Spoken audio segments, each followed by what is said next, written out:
Assalamualaikum warahmatullahi wabarakatuh.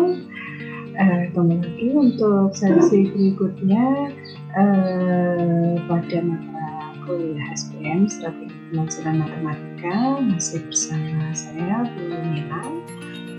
Semoga masih tetap semangat belajar ya. Kondisi masih pandemi seperti saat ini, tetap harus sehat, tetap jaga kondisi, tetap harus fit, tetap harus semangat juga belajar ya. Oke.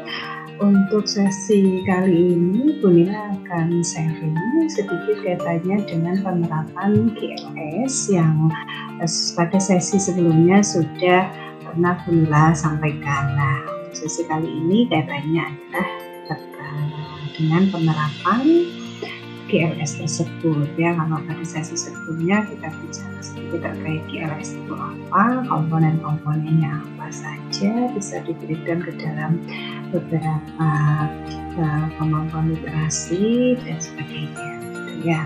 Kali ini bagaimana penerapannya?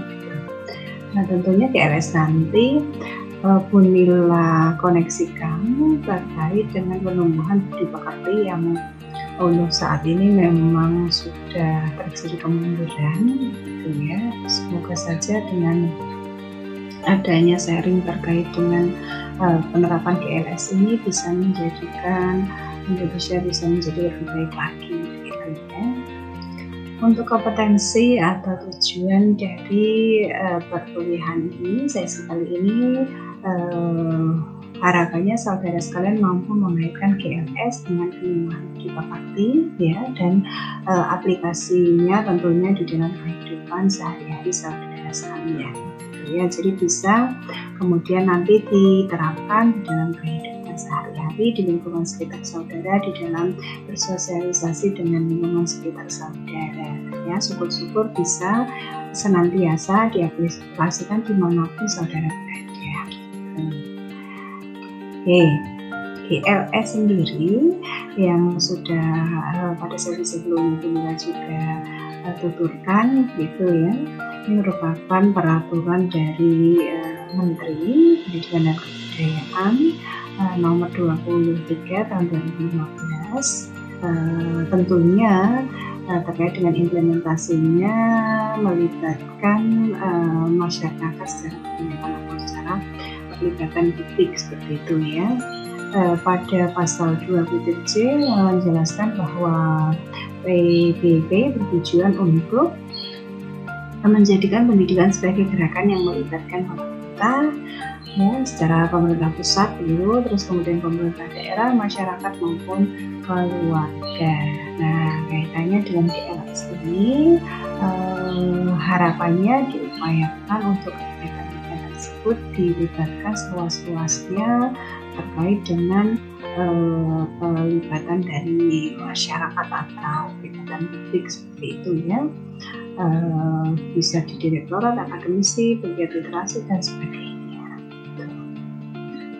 Untuk dampak ya program literasi ini tentunya saya kira akan berdampak positif tentunya ya, bisa menciptakan ekosistem sekolah minimal bisa menjadi sebuah sekolah yang literat seperti itu ya, terkait dengan utamanya yang terpenting adalah adab budi pekerti, sopan santun seperti itu ya, bisa berkembang dengan baik tentunya. Nah, ciri-cirinya ketika masyarakat sekolah atau ekosistem sekolah tersebut literat itu yang pertama adalah menyenangkan ya, dan ramah, pastinya renyah begitu ya. Jadi menumbuhkan semangat belajar juga kepada seluruh warga sekolah seperti itu ya.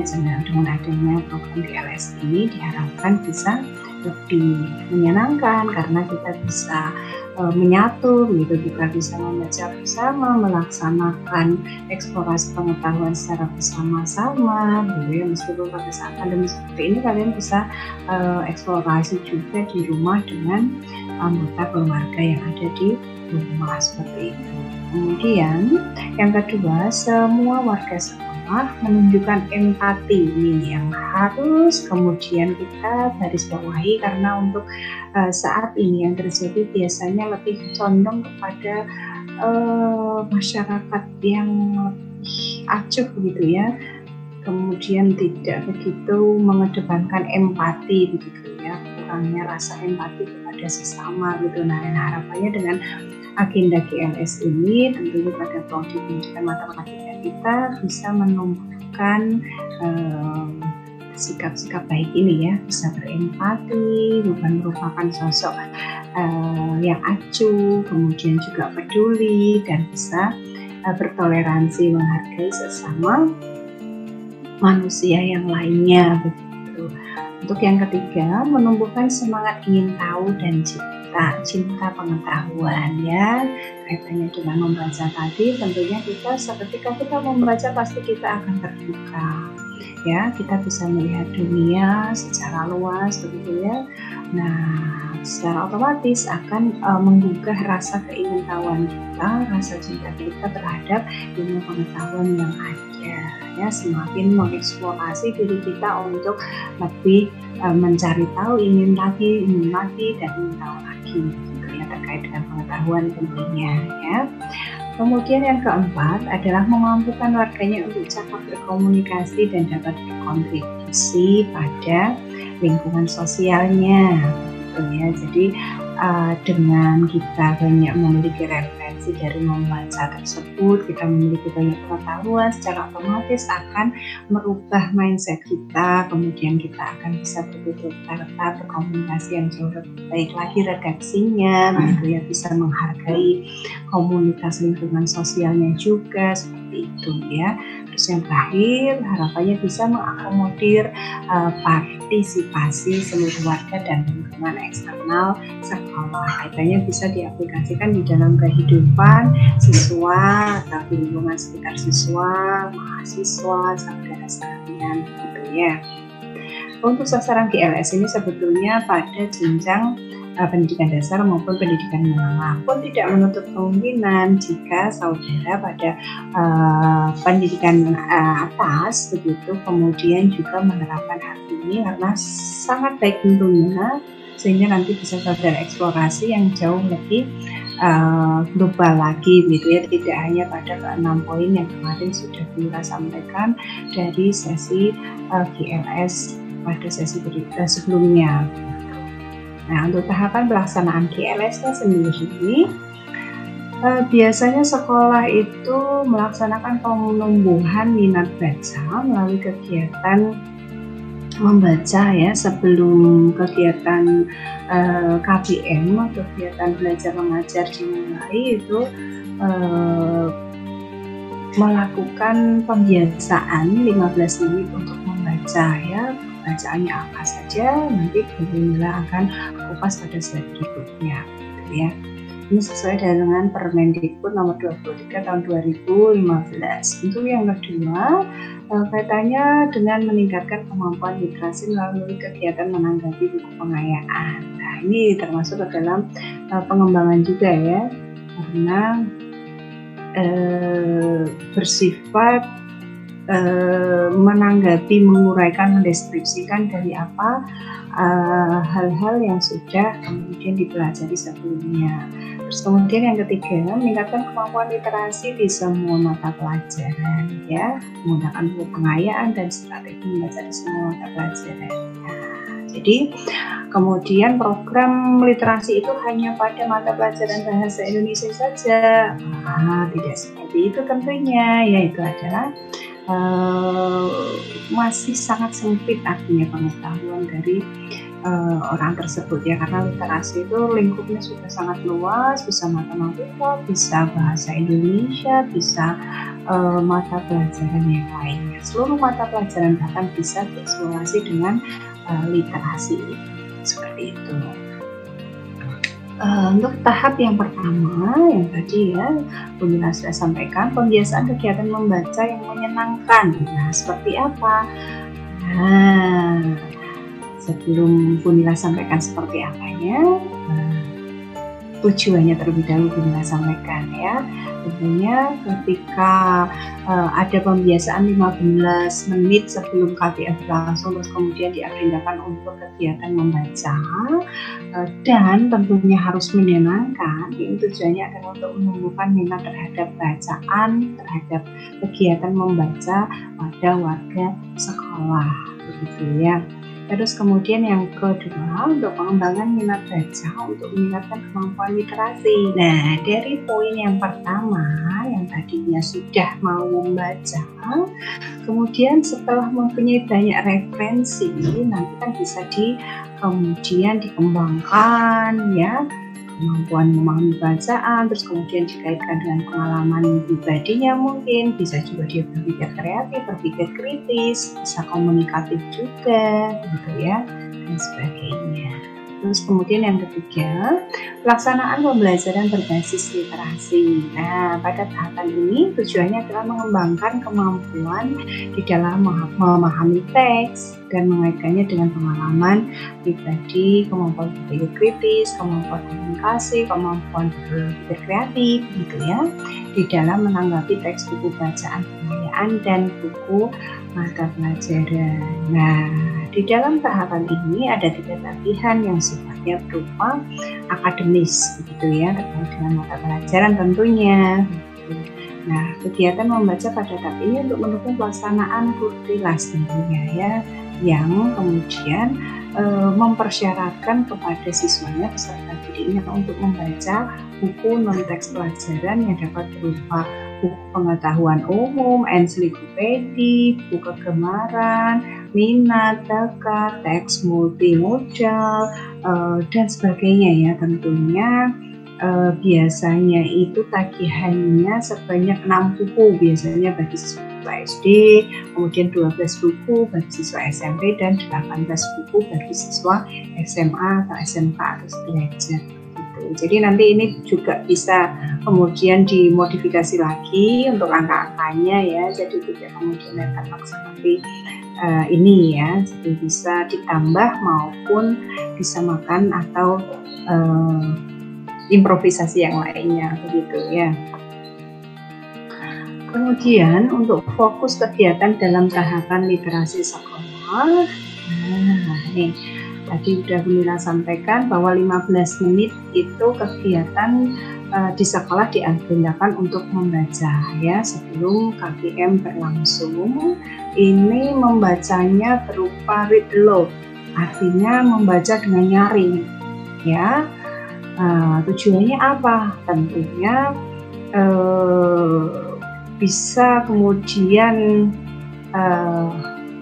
menambah ya, kalau dari segi secara segi kebahasaan mungkin juga menambah remind self ya, artinya daya ingatnya juga ya. Terus kemudian juga seluruh warga sekolah membaca dalam hati juga, selain tadi read aloud ya, sustain silent reading ya. Jadi 2 hal ini, jadi read aloud dengan silent reading. Terus kemudian yang kedua, membangun lingkungan fisik sekolah yang kaya literasi. Tentunya sekolah menyediakan perpustakaan sekolah. Saya kira untuk setiap sekolah pasti sudah ada ya, sudut baca, area baca yang nyaman itu pasti sudah disediakan pada setiap sekolah yang ada di Indonesia tentunya. Kemudian pengembangan sarana prasarana. Nah, ada UKS ya, unit kesehatan sekolah, kantin, kemudian kebun sekolah ya, tempat di mana kemudian siswa bisa dengan leluasa untuk membaca dan sebagainya. Penyediaan koleksi teks cetak ya, bisa buku visual, audio visual, digital, dan sebagainya. Untuk pengembangan yang kaitannya dengan tagihan sederhana maupun untuk penilaian non akademis, kalau yang tadi untuk akademisnya ya, untuk 15 menit membaca setiap harinya, baik read aloud maupun silent reading, membaca dengan nyaring maupun membaca dalam hati begitu, atau membaca bersama-sama dan atau membaca terpandu diikuti oleh guru dan siswa lainnya. Ini berupa tagihan non-akademik ya, artinya tidak ada tagihan untuk secara evaluatif, tidak ada evaluasi akhirnya ya. Dalam hal ini nanti biasanya siswa hanya ditargetkan untuk membuat story map atau membuat peta cerita atau mind mapping gitu ya, atau graphic organizer, bincang buku dan sebagainya. Yang kedua, mengembangkan lingkungan fisik, sosial, afektif sekolah yang kaya literasi dan menciptakan ekosistem sekolah yang menghargai keterbukaan dan kegemaran terhadap pengetahuan dengan berbagai kegiatan. Nah, ini contohnya ada beberapa hal ya, memberikan penghargaan kepada capaian perilaku positif ya, artinya dengan empati tadi, kemudian siswa menjadi peduli terhadap sosial, lingkungan sosial sekitarnya dan sebagainya. Oke. Terus kemudian yang ketiga, pengembangan kemampuan literasi melalui kegiatan di perpustakaan sekolah atau perpustakaan kota atau daerah atau taman bacaan masyarakat atau sudut baca kelas dengan berbagai kegiatan. Nah, ini bisa kemudian nanti diaplikasikan seperti itu. Nah, untuk yang pembelajaran yang kaitannya tagihan berupa tagihan akademik ya, nah ini untuk 15 menit membaca setiap hari, baik read aloud maupun silent reading, atau membaca bersama-sama dipandu oleh Bapak Ibu guru dengan tagihan akademik dan akademik. Kemudian kegiatan literasi dalam pembelajaran ini include atau dimasukkan di dalam tagihan akademik pada kurikulum 2013 disesuaikan dengan mata pelajaran masing-masing. Jadi ketika di matematika ya nanti kegiatan literasi ini tetap harus muncul pada RTS atau RTP yang dibuat oleh guru yang bersangkutan. Seperti itu. Terus kemudian yang ketiga, melaksanakan berbagai strategi untuk memahami teks dalam semua mata pelajaran, misalnya dengan menggunakan graphic organizer dan sebagainya. 4. Menggunakan lingkungan fisik, sosial, afektif dan akademik disertai beragam bacaan baik cetak maupun non cetak, baik auditori, visual maupun digital, seperti itu ya. Nah, program 15 menit untuk digunakan atau diagendakan sebagai kegiatan membaca secara berjamaah begitu ya, meskipun membaca sendiri-sendiri tetapi semuanya membaca gitu ya. Harapannya bisa terkondisikan di awal KPM atau di tengah itu pun boleh, ataupun di akhir bahkan itu pun boleh ya, monggo. Kalau secara redaksionalnya, secara teknisnya bisa diatur oleh sekolah yang bersangkutan biasanya. Nah, tujuannya adalah agar siswa itu rajin, gemar di dalam membaca ya. Jadi kebiasaan membaca menjadi gaya hidup generasi penerus kita kelak, seperti itu. Nah, prinsip-prinsip membaca 15 menit itu apa saja? Nah, ini yang harus menjadi catatan saudara sekalian nanti ketika juga saudara terjun ke lapangan menjadi seorang guru, seperti itu ya. Bukan buku teks pelajaran ya, artinya buku yang dibaca pada 15 menit di awal, di tengah maupun di akhir pembelajaran itu bukan merupakan buku teks pelajaran. Jadi bisa bersifat buku secara umum, buku pengetahuan, buku ensiklopedi, atau buku-buku menarik, buku-buku yang relevan tentunya yang bisa membangun pengetahuan kita menjadi jauh lebih bermakna lagi, menjadi jauh lebih baik lagi, seperti itu ya. Terus diminati peserta didik tentunya ya. Jadi ada kesukaan dari siswa untuk membaca buku tersebut ya, terus tidak kemudian tidak mau, bosen karena tidak suka dan sebagainya gitu ya. Nah, tidak diikuti oleh tugas-tugas lainnya, jadi tidak ada evaluasi di akhir semester maupun di akhir KD dan sebagainya ya, dilakukan dengan pendekatan sambil bermain dan menyenangkan. Jadi artinya membacanya ini bersifat persuasif ya. Jadi agar rileks, agar tenang, agar nyaman, menyenangkan begitu ya, tidak kemudian terkepung harus membaca begitu. Nah, untuk identitas buku, nah ini harapannya ada judul ya, kemudian ada nama kreator juga ya, siapa yang menulis atau editor atau ilustrator, penerjemah dan lain sebagainya gitu ya. Kemudian ada nama dan alamat fisik dari buku tersebut atau buku elektronik tersebut, penerbitnya dari mana gitu ya. Jadi benar-benar buku yang dibaca adalah buku yang qualified seperti itu, bukan buku asal-asalan saja. Untuk materi dan kualitas cetaknya, buku terjilid dengan baik tentunya, kertas tidak mudah robek, jenis bacaan dan ukuran huruf sesuai dengan usia pembaca ya, artinya tidak terlalu kecil banget begitu. Desain dan tata letak sesuai dengan usia pembaca. Jadi misalkan pada jenjang dasar atau mungkin di jenjang usia kini pada KP, TK begitu ya. Nah itu juga bisa yang berupa buku-buku yang bergambar atau pop-up book. Nah itu akan menarik siswanya untuk senantiasa membaca. Atau cerita ya, berupa buku cerita pada buku fiksi begitu ya. Nah itu juga bisa ya. Atau buku non fiksi juga boleh, buku bahasa atau buku ilustrasi. Banyak macamnya ya, saya kira adalah buku-buku yang kemudian recommended yang baik itu untuk menjadi referensi bacaan. Nah, ini salah satu contoh kelas yang kaya akan literasi. Ini ruangan di kamar saudara sekalian juga bisa didesain menjadi seperti ini agar saudara kemudian nyaman, saudara terinspirasi untuk senantiasa membaca, mengeksplorasi, tidak hanya melulu bermain gadget, bermain gawai saja, kemudian jadinya terus gitu ya. Nah, ini ada buletin dinding, ada label benda-benda. Nah, ini nanti disesuaikan, misalkan pada mata kuliah matematika diskrit begitu ya, atau mata kuliah strategi pembelajaran matematika dan sebagainya. Nah, ini bisa didesain seperti ini ya, sesuai dengan inspirasi saudara. Tentunya saya kira saudara sekalian juga sudah sangat mahir untuk membuat dekorasi ruangan tempat tidurnya agar nyaman gitu ya. Karena kita belum diizinkan untuk mendekor ruang kelas belajar kita di kampus seperti itu. Kemudian mengembangkan sudut baca di sekolah. Nah, ini juga penting tentunya ya, koleksi-koleksi buku, koleksi berbagai hal ya, bisa dikelola oleh guru, orang tua maupun siswanya sendiri secara mandiri seperti itu.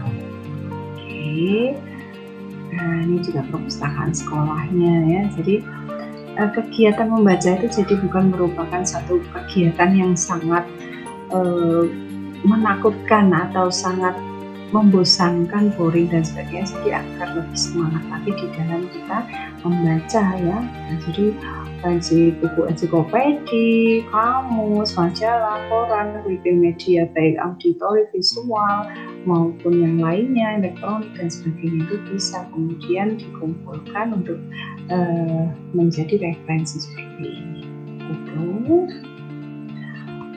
Nah, untuk pelibatan publik di dalam GLS, nah tentunya ini banyak ya, jadi tidak kemudian hanya kita para akademisi saja atau saudara sebagai seorang mahasiswa atau siswa tentunya, jadi melibatkan banyak masyarakat, banyak melibatkan publik ya, artinya dalam aplikasi GLS ini ya, karena bersifat berkelanjutan gitu ya, bisa dari komunitas sekolah, orang tua juga harus ada dukungan atau wali murid ya, terus kemudian dunia usaha tentunya ya yang akan mencetak kemudian guru dan sebagainya, perguruan tinggi, alumni dan sebagainya. Sangat penting ya, jadi tidak hanya sekolah, guru, murid, hanya itu saja. Di seluruh aspek komponen yang ada di dalam masyarakat itu senantiasa untuk dilibatkan untuk mendukung terwujudnya GLS ini dengan baik. Nah, ini juga pelibatan orang tua ya tentunya ya, waktu ketika di rumah, ketika saudara nanti kalau menjadi seorang ibu ataupun seorang ayah, jadi nanti juga senantiasa untuk memberikan inspirasi kepada anak-anak putra-putrinya ya, mendapatkan aspirasi gitu ya, terus menjalin komunikasi yang baik juga ya, artinya tidak kemudian pulang kerja langsung kemudian makan lalu tidur. Jadi kita harus tetap ada obrolan, kita sharing sekiranya tadi sudah mengerjakan hal baik apa saja, hal yang kemudian juga masih kurang itu gimana, itu sebenarnya juga harus ada dan dikomunikasikan untuk menjadi refleksi. Nah, itu bisa kemudian sharing kepada anggota keluarga di rumah. Itu juga merupakan salah satu bentuk literasi di dalam keluarga, seperti itu ya. Demikian mungkin nanti bisa diaplikasikan baik di rumah, di lingkungan sekitar saudara, di kampus nanti ketika pada saat sudah bisa luring, bisa tatap muka. Terima kasih. Assalamualaikum warahmatullahi wabarakatuh.